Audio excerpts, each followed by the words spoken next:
This video is related to UP PGT exam Uttar Pradesh post graduate exam से ये video related है और इस वीडियो में हम डिस्कस करेंगे क्या एग्ज़ाम पैटर्न होता है, क्या सिलेबस होता है एंड देन इसके बाद बात करेंगे कि कब ये एग्ज़ाम होने की पॉसिबिलिटी हो सकती है। एग्ज़ाम डेट के बारे में यहाँ पर डिस्कस करेंगे।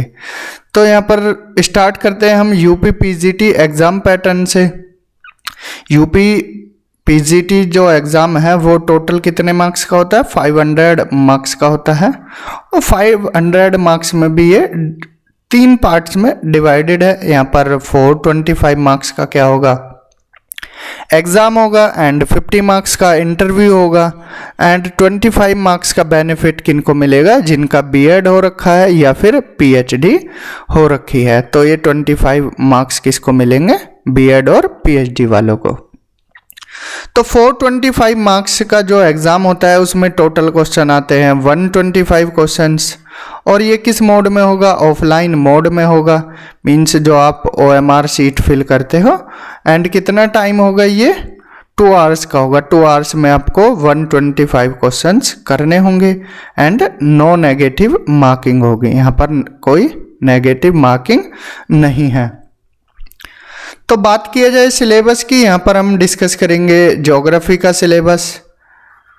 यूपी पीजीटी में ज्योग्राफी का क्या सिलेबस है वो हम यहाँ पर डिस्कस करने वाले हैं। तो इसमें क्या है? भूगोल की परिभाषा एवं विषय क्षेत्र। यहाँ पर जो ज्योग्राफी है उसकी डेफिनेशन और उससे रिलेटेड जो भी विषय क्षेत्र हैं उनकी बात की जाएगी। इसमें यहाँ पर जो ज्योग्राफर्स हैं हम उनको पढ़ेंगे डिटेल में,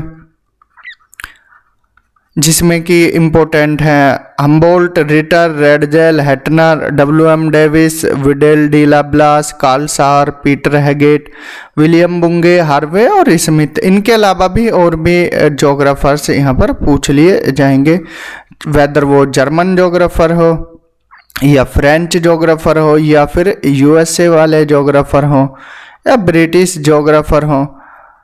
देन इसके बाद हम प्रमुख संकल्पनाएं पढ़ेंगे, जिसमें डिटर्मिनिज्म इम्पोर्टेंट है, नियतिवाद, पॉसिबिलिज्म संभववाद एंड न्यू डिटर्मिनिज्म का कॉन्सेप्ट किसने दिया, कौन फॉलो करता था नियतिवाद को एंड कौन कौन फॉलोअर्स थे पॉसिबिलिज्म के।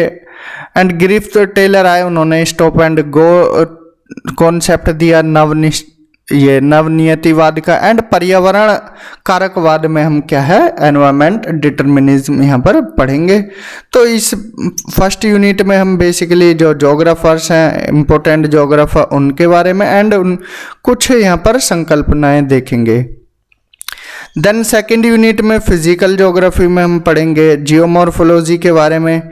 इसमें अर्थ के इंटरनल स्ट्रक्चर के बारे में पढ़ेंगे एंड यहाँ पर भूमंडल का निर्माण कैसे हुआ उसके बारे में देखेंगे एंड खनिज एवं चट्टाने, मिनरल्स एंड रॉक्स, भू संचलन, यहाँ पर हम अर्थ का मूवमेंट देखेंगे एंड वोल्केनो एंड अर्थक्वेक्स। इसमें हम फिर फोल्ड एंड फोल्ट पढ़ेंगे और उनके द्वारा जो भी अर्थ पर स्थलाकृति बनती है उनके बारे में हम यहाँ पर डिटेल में पढ़ेंगे। देन अपर्दन चक्र, साइकिल इरोजन। साइकिल इरोजन में हम जल का साइकिल इरोजन पढ़ेंगे, वायु का, समुद्र का एंड ग्लेशियर्स का और उनके द्वारा क्या क्या स्थलाकृति बनती हैं वो यहाँ पर हम देखेंगे। तो ये 2 यूनिट हैं। थर्ड यूनिट में हम वायुमंडल के बारे में पढ़ेंगे कि एटमॉस्फेयर की क्या संरचना है, क्या स्ट्रक्चर है। देन इसके बाद हम यहाँ पर इंसोलेशन पढ़ेंगे, सूर्य ताप एंड हीट बजट के बारे में पढ़ेंगे, ताप budget and horizontal and vertical distribution of temperature. Then इसके बाद तापमान विलोम की दशाएं कि टेम्परेचर इन्वर्जन कैसे होता है, वायुदाब पेटियाँ जो प्रेशर बेल्ट हैं उनका शिफ्टिंग कैसे होती है और उनका क्या इफेक्ट पड़ता है, विंड के बारे में पढ़ेंगे। Then humidity and precipitation, precipitation कितने टाइप की होती है एंड बादलों का प्रकार देखेंगे कौन से बादल कहाँ पर होते हैं और कौन सी बारिश करते हैं। And temperate and tropical cyclone से देखेंगे उनका ओरिजिन कैसे होता है और उनका मौसम पर कैसे प्रभाव पड़ता है। देन विश्व की जलवायु का डिस्ट्रीब्यूशन देखेंगे, क्लासिफिकेशन, जो कि कोपेन और थानवेट ने किया था। फोर्थ यूनिट में हम जलमंडल के बारे में पढ़ेंगे कि महासागरीय जल का तापमान और सैलिनिटी कैसी है, temperature and salinity of ocean water. And then इसके बाद हम ओशियन करंट्स देखेंगे, महासागरीय धाराएं। टाइड्स एंड एब्स आते हैं, उनके बारे में देखेंगे। महासागरीय निक्षेप कि यहाँ पर जो जल में सेडिमेंट्स का जमाव होता है उसके बारे में। एंड प्रवाल द्वीप एवं प्रवाल भित्तियाँ, coral reefs and coral reef से जो भी आइलैंड बनते हैं, कोरल आइलैंड, उनके बारे में। एंड इनकी उत्पत्ति, वितरण एवं पर्यावरणीय महत्व क्या है। देन जैव मंडल में हम वनस्पति, वेजिटेशन के प्रकार देखेंगे और उनका वर्ल्ड लेवल पर क्या डिस्ट्रीब्यूशन किया गया है।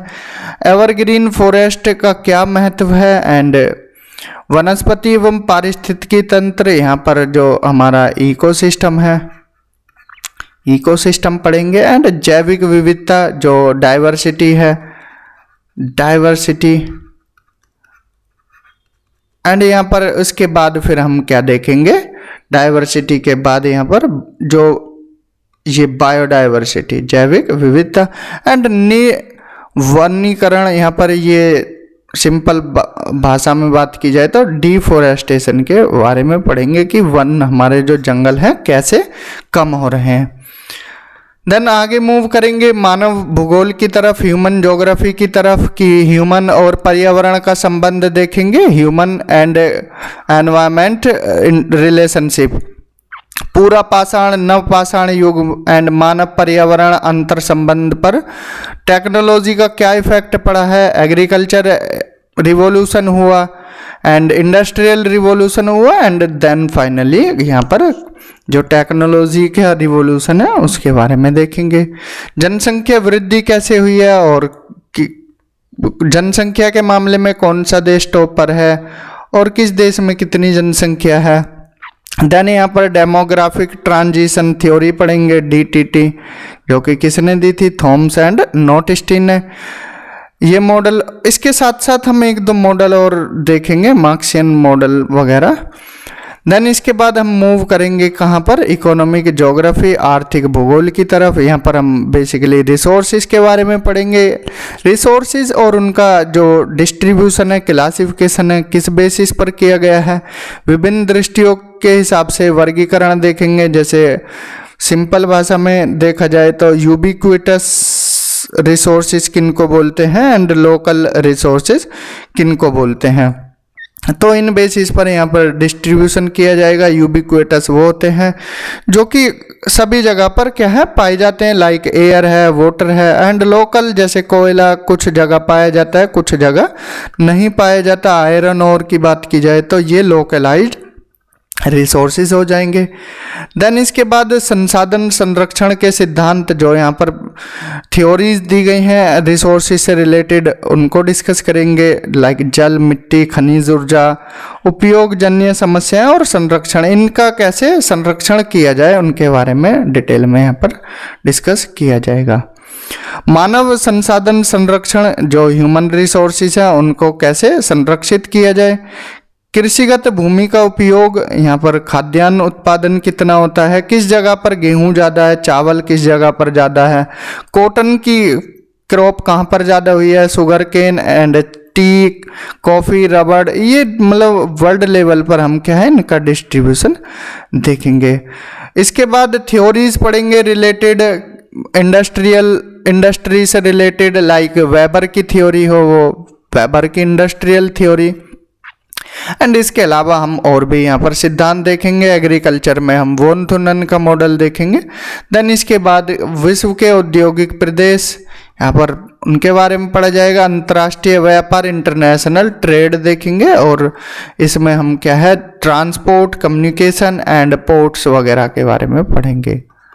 देन इसके बाद मूव करेंगे प्रादेशिक भूगोल, रीजनल ज्योग्राफी की तरफ। इसमें हम developed, developing and under developed देशों के बारे में डिटेल से देखने वाले हैं और उनका प्राकृतिक स्वरूप कैसा है, फिजिकल स्ट्रक्चर, वहाँ पर नदियाँ कैसी हैं, रिवर्स के बारे में, और वहाँ पर स्थला करती हैं, और माउंटेन से क्वेश्चन पूछ लिया जाता है, प्लेट्यू वगैरह से। कौन सी विंड किस देश में फ्लो करती है, ये डायरेक्टली क्वेश्चन पूछ लिए जाते हैं। देन यहाँ पर डिटेल में यहाँ पर एंगल अमेरिका का विकास देखेंगे, और यहाँ पर संसाधन कैसे पाए जाते हैं, यूरोपीय समुदाय, रूस, चीन, जापान एंड दक्षिण पूर्वी एशिया, ये रीजनल ज्योग्राफी में हम पढ़ेंगे। देन इसके बाद मूव करेंगे हम फाइनली इंडियन ज्योग्राफी की तरफ। इंडियन ज्योग्राफी में हम रिलीफ फीचर के बारे में देखेंगे, एंड ड्रेनेज पैटर्न कैसा है, क्लाइमेट कैसा है, वेजिटेशन कैसा है, सोइल कैसी है इंडिया की, एंड अल नीनो एंड ला नीना का क्या प्रभाव पड़ता है, सूखा कब आता है, बाढ़ कब आती है, एंड अभी हाल ही में बाढ़ देखने को मिल रही है जगह जगह पर, दिल्ली में एंड ईस्टर्न यूपी बिहार वाले एरिया में। तो ये बाढ़ क्यों आती है, क्या रीज़न है, ये सब हम यहाँ पर पढ़ेंगे। कुछ कंटेम्प्रेरी इश्यूज भी देखेंगे जो करंट अफेयर्स में रहते हैं। देन इसके बाद कृषि, खाद्यान्न उत्पादन, नकदी फसलें कौन सी होती हैं, यहाँ पर जो क्रॉपिंग पैटर्न है वो देखेंगे, एंड क्रॉप कितने प्रकार की होती हैं, यहाँ पर रबी, खरीफ, जायद, ये सब देखने वाले हैं, और कॉमर्शियल क्रॉप्स कौन सी होती हैं। भारत की औद्योगिक नीति क्या रही है, लोहा, इस्पात, ऊर्जा उत्पादन, सीमेंट, एल्यूमिनियम, इन सबको हम यहाँ पर इनका क्लासिफाई करेंगे, एंड इनका वितरण देखेंगे, कहाँ पर किस स्टेट में क्या क्या चीज़ें पाई जाती हैं। देन मूव करेंगे जनसंख्या वृद्धि की तरफ। जनसंख्या के मामले में भारत नंबर 1 हो गया है, और यहाँ पर स्टेट वाइज हम डिस्ट्रीब्यूशन देखेंगे। जनसंख्या वृद्धि परक समस्याएं, मतलब जनसंख्या के बढ़ने से क्या क्या समस्याएं आ रही हैं, और इससे रिलेटेड आर्थिक विकास और प्रादेशिक स्वरूप देखेंगे। तो टोटल 8 यूनिट है यूपी पीजीटी में, 1 बाय 1 हमने यहाँ पर डिटेल में डिस्कस किया। स्टार्टिंग में क्या है, भूगोल की परिभाषा, विषय क्षेत्र, यहाँ पर हम जोग्राफर्स एंड कुछ थ्योरीज देखेंगे। देन जियोमॉर्फोलॉजी, देन इसके बाद हम climatology, oceanography, biogeography, then human geography and economic geography, regional geography and Indian geography. ये टोटल 8 यूनिट्स है जो कि कहाँ पर यूपी पीजीटी एग्जाम में इनसे रिलेटेड पूछा जाएगा। यूपीपीजीटी और यूपीएचईएससी का सिलेबस डिफरेंट है। यूपीएचईएससी में क्या है, यहाँ पर बेसिकली मोस्टली कॉन्सेप्ट पर फोकस किया जाता है। यहाँ पर कॉन्सेप्ट के साथ साथ फैक्चुअल क्वेश्चंस भी ज़्यादा होते हैं, तो फैक्ट की बातें भी यहाँ पर पूछी जाती हैं। डायरेक्ट क्वेश्चन पूछ लिया जाता है कि ये सिद्धांत किसने दिया, एक सिद्धांत का नाम दे देंगे, 4 ज्योग्राफर दे देंगे, इनमें से कौन सा सही है। तो इस वीडियो में हमने एग्ज़ाम पैटर्न देखा, पीजीटी का क्या एग्ज़ाम पैटर्न है, एंड ज्योग्राफी का सिलेबस देखा कि ज्योग्राफी का क्या सिलेबस है। अभी कोई ऑफिशियल डेट आई नहीं है यूपी पीजीटी एग्ज़ाम की। जैसे ही कोई ऑफिशियल डेट आएगी हम आपको क्या है यहाँ पर एक वीडियो के थ्रू आपको क्या है नोटिफाई कर देंगे। तो आज के वीडियो में इतना ही, मिलते हैं अगले वीडियो में। Thank you, have a good day. अगर वीडियो अच्छा लगा है तो चैनल को सब्सक्राइब कीजिए, ज़्यादा से ज़्यादा शेयर कीजिए।